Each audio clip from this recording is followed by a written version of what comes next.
മരുഭൂമിയിൽ തളരാതെ ഞാൻ മരുവുന്നു നിൻ കൃപയാ. ദൈവത്തിൻ്റെ അതിപരിശുദ്ധമായ നാമം മഹത്വപ്പെടുമാറാകട്ടെ. എല്ലാവർക്കും യേശു ക്രിസ്തുവിൻ്റെ നാമത്തിൽ എൻ്റെ സ്നേഹവന്ദനങ്ങൾ. സന്ദേശങ്ങൾ വളരെ അനുഗ്രഹമായിരിക്കുന്നുവെന്ന് കേൾക്കുന്നതിൽ അതിയായ സന്തോഷമുണ്ട്. എല്ലാ മഹത്വവും കർത്താവിന് ഞാൻ അർപ്പിക്കുന്നു. പ്രിയമുള്ളവരെ, ദയവായി നിങ്ങളുടെ വിലയേറിയ ചില നിമിഷങ്ങൾ ഞാൻ വീണ്ടും ക്ഷണിക്കുകയാണ്.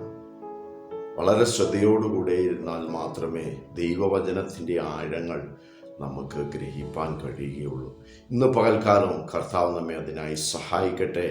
ഇന്ന് ചിന്തിക്കുവാൻ ആഗ്രഹിക്കുന്ന വിഷയം സാക്ഷിയും ജാമ്യക്കാരനുമാണ്. ദൈവത്തിന് സ്തോത്രം. ആധാരമായിട്ട് ഒരു വാക്യം നമുക്ക് വായിക്കാം. യോബിൻ്റെ പുസ്തകം അതിൻ്റെ 16-ാം അധ്യായം അതിൻ്റെ 19-ാമത്തെ വാക്യത്തിൽ വളരെ മനോഹരമായ ഒരു വാക്യമാണത്. ഞാനതിവിടെ വായിക്കുന്നു. ഇപ്പോഴും എൻ്റെ സാക്ഷി സ്വർഗത്തിലും എൻ്റെ ജാമ്യക്കാരൻ ഉയരത്തിലും ഇരിക്കുന്നു. ദൈവത്തിന് സ്തോത്രം. ഇയ്യോബ് തൻ്റെ സ്നേഹിതന്മാരോട് താൻ അഭിമുഖീകരിക്കുന്നതായ ദുർഘടമായ സാഹചര്യങ്ങളെ കണ്ടുകൊണ്ട് തൻ്റെ കഷ്ടതയുടെ നടുവിൽ തൻ്റെ സ്നേഹിതന്മാരോട് പ്രസ്താവിക്കുന്ന വളരെ അനുഗ്രഹീതമായിട്ടുള്ള ഒരു വാക്യശകലമാണ് നാം വായിച്ചത്. ദൈവത്തിന് സ്തോത്രം. വേദപുസ്തകം വായിക്കുന്നവർക്കറിയാം, തിരുവെഴുത്ത് പഠിച്ചിട്ടുള്ളവർക്കറിയാം, ദൈവത്തിൻ്റെ മക്കൾക്കറിയാം, ഇയ്യോബ് എന്ന മനുഷ്യനെ കുറിച്ച് ദൈവം തന്നെ പറയുന്നുണ്ട്. 1-ാം അധ്യായത്തിൽ യഹോവ ഭക്തൻ, ദോഷം വിട്ടകലുന്നവൻ, നീതിമാൻ. 4 അതിപ്രധാനപ്പെട്ട സാക്ഷ്യം ദൈവം ഇയ്യോബിനെ കുറിച്ച് പറയുന്നു. അതിൻ്റെ നടുവിൽ ഇയ്യോബ് അതിശക്തമായ കഷ്ടതയിലൂടെ, സാഹചര്യങ്ങളാൽ, പിശാചിന്റെ വാദങ്ങളാൽ സാത്താൻ ഇയ്യോബിനെ പരീക്ഷിച്ചു എന്നാണ് ബൈബിൾ പറയുന്നത്. ഇയ്യോബിന്റെ പുസ്തകം 1-ാം അധ്യായം 10-ാം വാക്യത്തിൽ വളരെ വ്യക്തമായിട്ടത് പറയുന്നുണ്ട്. എന്നാൽ എൻ്റെ വിഷയം അതല്ലാത്തതുകൊണ്ട് ഞാൻ അങ്ങോട്ടൊന്നും പോകാതെ ആ ജാമ്യക്കാരനും സാക്ഷിയുമായിട്ടുള്ള ആ അനുഭവം മാത്രം, ആ പദം മാത്രം അവതരിപ്പിക്കാനാണ് ഞാൻ ആഗ്രഹിക്കുന്നത്. പ്രിയമുള്ളവരെ, നിങ്ങൾ ഏറെ ശ്രദ്ധയോടെ ഇരിക്കണം, ഏറെ ശ്രദ്ധയോടെ ഈ സന്ദേശം ശ്രദ്ധിക്കണമെന്ന് വളരെ വിനീതമായി ഞാൻ ഓർപ്പിക്കുന്നു. ഇയ്യോബിൻ്റെ ജീവിതത്തിൽ ഇയ്യോബിൻ്റെ മക്കൾ 10 പേര് നഷ്ടപ്പെട്ടു. ഇയ്യോബിൻ്റെ ഭൗമിക സമ്പത്ത് മുഴുവൻ, ദാസന്മാർ, ആടുമാടുകൾ, അങ്ങനെയുള്ള സകല സമ്പത്തുകളും നഷ്ടപ്പെട്ടു. തുടർന്ന് തൻ്റെ ശരീരം മുഴുവൻ രോഗത്താൽ പീഡിപ്പിക്കപ്പെട്ടു. താന് ചൊറിയുന്നു, ഉരുളുന്നു, തൻ്റെ ശരീരത്തിൽ പുഴുണ്ട് എന്നൊക്കെയും അധ്യായങ്ങളിൽ നമുക്ക് ഗ്രഹിക്കാനായിട്ട് കഴിയും. ദൈവത്തിന് സ്തോത്രം. അപ്പൊ എല്ലാ വശത്തു നിന്നും താന് അതിശക്തമായ പീഡകളിലൂടെ, കഷ്ടങ്ങളിലൂടെ, വേദനകളിലൂടെ, കണ്ണുനീരിൻ്റെ അനുഭവത്തിലൂടെ, ഒരുപക്ഷെ മരണത്തിൻ്റെ താഴ്വരയിലൂടെ കടന്നു പോവുക. ദൈവത്തിന് സ്തോത്രം. ചില ആണ്ടുകൾ അങ്ങനെ കടന്നുപോയി എന്നാണ് വേദശാസ്ത്ര പണ്ഡിത മതം. ഏകദേശം 10 അതിലധികം വർഷമോ ഇയ്യോബ് തൻ്റെ ജീവിതത്തിൽ ഈ വിധത്തിലുള്ള കഷ്ടാനുഭവങ്ങളിലൂടെ കടന്നു പോയതായിട്ട് അഭിപ്രായപ്പെടുന്നു. ദൈവത്തിന് സ്തോത്രം. ഈ സമയത്ത് തന്നെ ആശ്വസിപ്പിക്കാൻ വന്ന 3 സ്നേഹിതന്മാർ, ആ സ്നേഹിതന്മാരോട് തൻ്റെ ഭാഗം വിളിച്ചു പറയുന്ന ഒരു വാക്യമാണ്, എൻ്റെ സാക്ഷി സ്വർഗത്തിൽ, എൻ്റെ ജാമ്യക്കാരൻ ഉയരത്തിൽ. ഞാൻ എൻ്റെ ദൈവത്തെ സ്തുതിക്കുകയാണ്. നോക്കു പ്രിയരെ, ആ ഭക്തൻ പറയുകയാണ്, തൻ്റെ ജീവിതത്തിൻ്റെ കഷ്ടത്തിൻ്റെ അനുഭവത്തിൽ, വേദനയുടെ അനുഭവത്തിൽ, രോഗത്തിൻ്റെ അനുഭവത്തിൽ എല്ലാം നഷ്ടപ്പെട്ടവനായിരിക്കുമ്പോൾ താന് വളരെ ധൈര്യത്തോടെ, വളരെ ഉറപ്പോടെ, വിശ്വാസത്തോടെ എല്ലാറ്റിലും ഉപരി പ്രത്യാശയോടെ പറയുകയാണ്, എൻ്റെ ജാമ്യക്കാരൻ, എൻ്റെ സാക്ഷി. നിങ്ങളൊന്ന് ശ്രദ്ധിക്കണം പ്രിയരെ, ഈ ജാമ്യക്കാരനും സാക്ഷിയൊക്കെ നിൽക്കുന്നത് എവിടെയാണ്? നമുക്കറിയാം, ഒന്നെങ്കിൽ പോലീസ് സ്റ്റേഷനിൽ, അല്ലെങ്കിൽ കോടതിയിൽ. ദൈവത്തിന് സ്തോത്രം. പോലീസ് സ്റ്റേഷനിൽ എനിക്കും നിങ്ങൾക്കും വിരോധമായി കേസ് ഫയൽ ചെയ്താൽ FIR എഴുതി ആ കേസ് അവര് കോടതിയിലേക്ക് അയക്കും. ഞാനോ നിങ്ങളോ കുറ്റക്കാരനാണെന്ന് കണ്ടാൽ കോടതിയിലേക്ക് അയക്കും.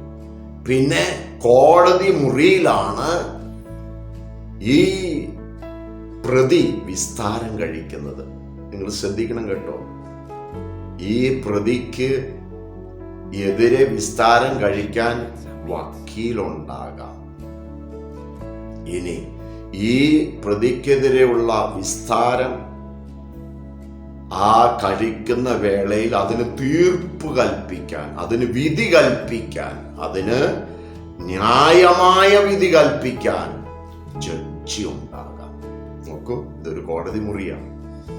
അപ്പോ ആ ജഡ്ജി ഈ വിസ്താരങ്ങളെല്ലാം കേട്ട് സാക്ഷികളുടെയും പ്രതിഭാഗങ്ങളുടെയും വിസ്തരിക്കലും എല്ലാം കേട്ടിട്ട് ഒടുവിലാണ് ഈ ജഡ്ജി ഇതിന് തീർപ്പ് കൽപ്പിക്കുന്നത്. ദൈവത്തിന് സ്തോത്രം. നിങ്ങൾ ശ്രദ്ധിക്കണം, രോഗത്തിന്റെ പിടിയിൽ അമർന്ന് തൻ്റെ സാമ്പത്തികമായി ഭൗമികമായി തൻ്റെ മക്കൾ സകലവും നഷ്ടപ്പെട്ട് തൻ്റെ ശരീരം മുഴുവൻ വ്രണങ്ങളാൽ നിറയപ്പെട്ട് മരണത്തെ മുഖാമുഖമായി കണ്ടുകൊണ്ട് ആ കാത്തിരുന്നു കൊണ്ട് ജീവിക്കുന്ന ആ ഭക്തൻ പറയുകയാണ്, എൻ്റെ സാക്ഷി സ്വർഗത്തിലാണ്, എൻ്റെ ജാമ്യക്കാരൻ ഉയരത്തിലാണ്. നിങ്ങളൊന്ന് ശ്രദ്ധിക്കണം പ്രിയരെ, അതിൻ്റെ അർത്ഥം എന്താണ്? താൻ്റെതായ ഈ സകല പ്രതികൂലങ്ങളും കഷ്ടങ്ങളും വേദനകളും നിന്ദകളും പരിഹാസനകളും ഇല്ലായ്മകളും രോഗപീഠകളും നഷ്ടങ്ങളും കാണുന്ന ഒരു ജഡ്ജി ഉണ്ടെന്നല്ലേ അതിൻ്റെ അർത്ഥം? ദൈവത്തിന് സ്തോത്രം. ആ ജഡ്ജി വിധി കൽപ്പിക്കട്ടെ അല്ലേ എന്നല്ലേ അതിൻ്റെ അർത്ഥം? ദൈവത്തിന് സ്തോത്രം. അങ്ങനെയെങ്കിൽ എന്നെ കേൾക്കുന്ന പ്രിയമുള്ളവരെ, ഒരുപക്ഷെ ഞാനും നിങ്ങളും വളരെ കഷ്ടതയിലൂടെയും വേദനയിലൂടെയും നിന്ദയിലൂടെയും രോഗത്തിൻ്റെ ബന്ധനത്തിലൂടെയെല്ലാം കടന്നു പോയേക്കാം.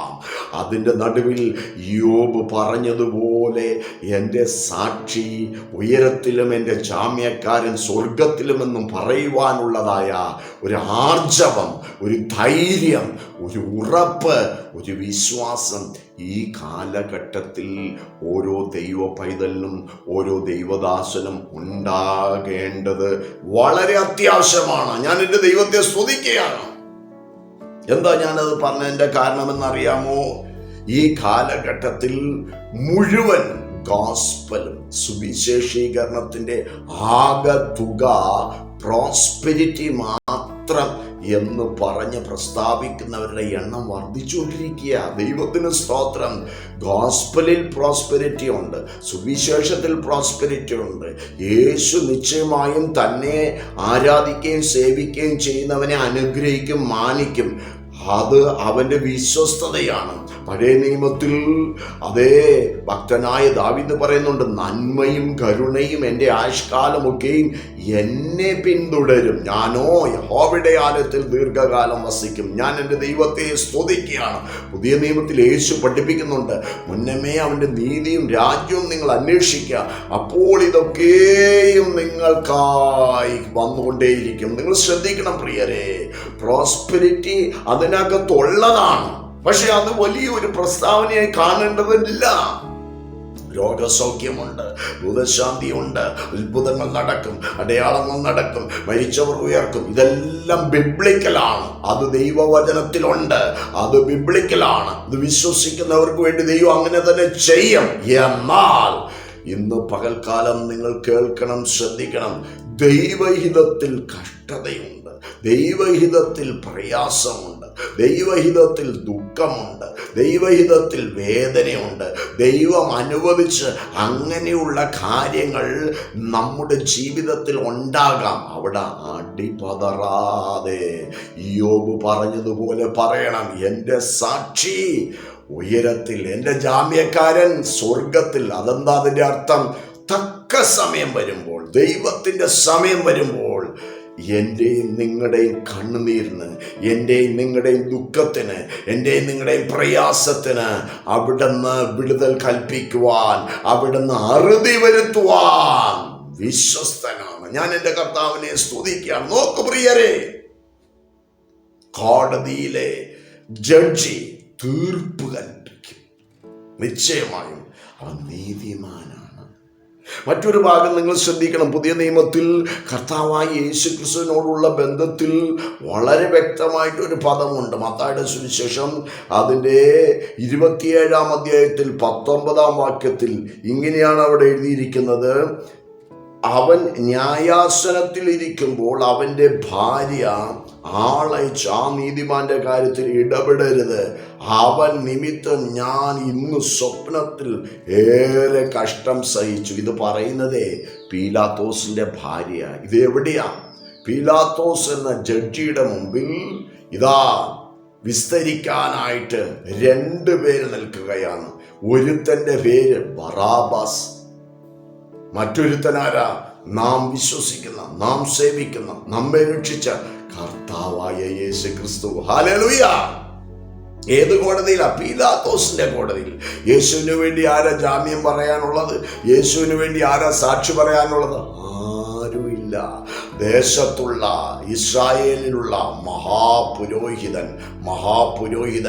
പുരോഹിതന്മാർ, ന്യായശാസ്ത്രിമാർ, പരീശന്മാർ, സാധാരണക്കാർ സകലരും എതിരായി നിൽക്കുന്ന ഒരു കോടതി മുറിയിൽ പീലാത്തോസ് വിധി കൽപ്പിക്കാനായിട്ട് എഴുന്നേറ്റ് നിൽക്കാൻ പോവുകയാണ്. ദൈവത്തിന് സ്തോത്രം. ആ സമയത്ത് ഒരു എഴുത്ത് വരികയാണ്.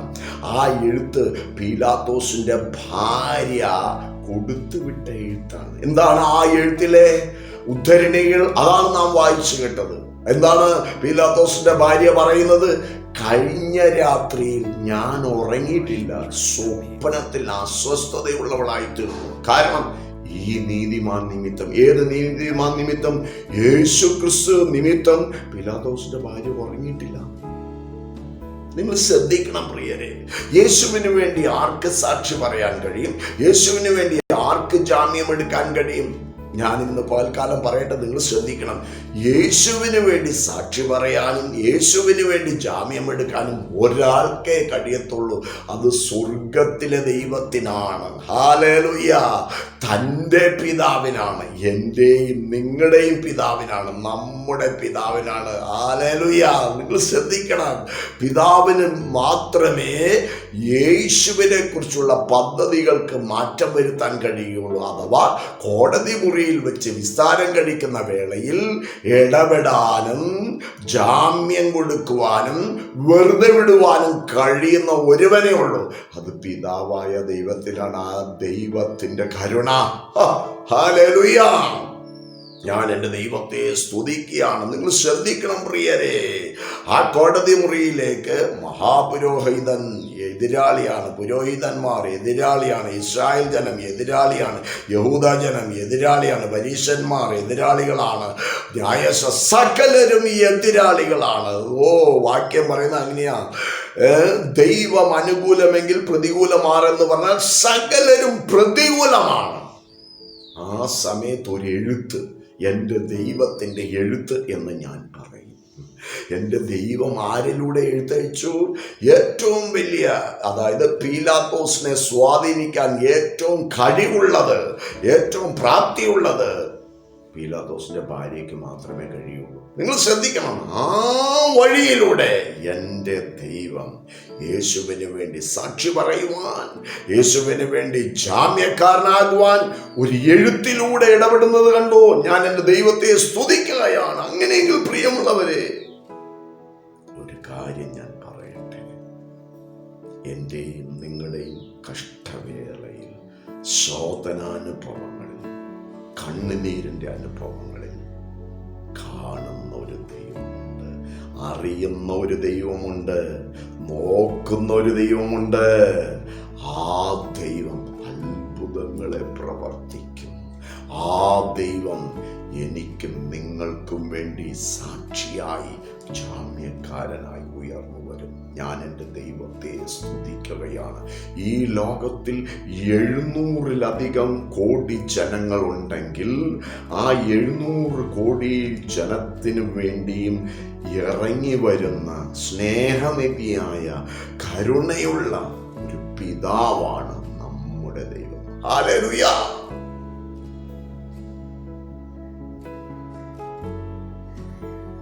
സ്വർഗീയ പിതാവേ, നിൻ തിരുഹിതം സ്വർഗത്തിലെ പോലെ ഭൂവിലാകണേ.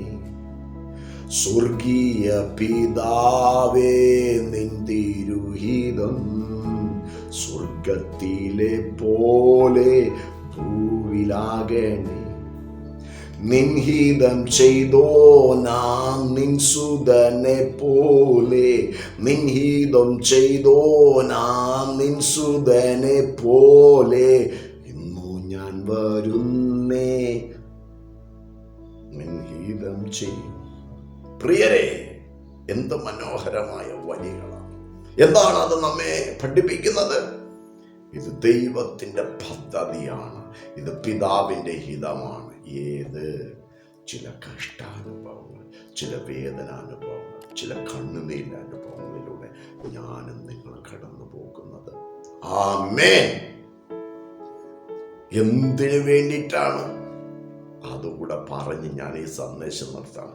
ഒരു കഷ്ടതയിലൂടെ, വേദനയിലൂടെ, നിന്ദയിലൂടെ കടന്നു പോകുമ്പോഴാണ്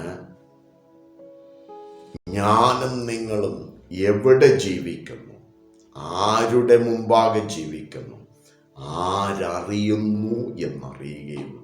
മനസ്സിലാകുന്നുണ്ടോ ഞാൻ പറയുന്നത്?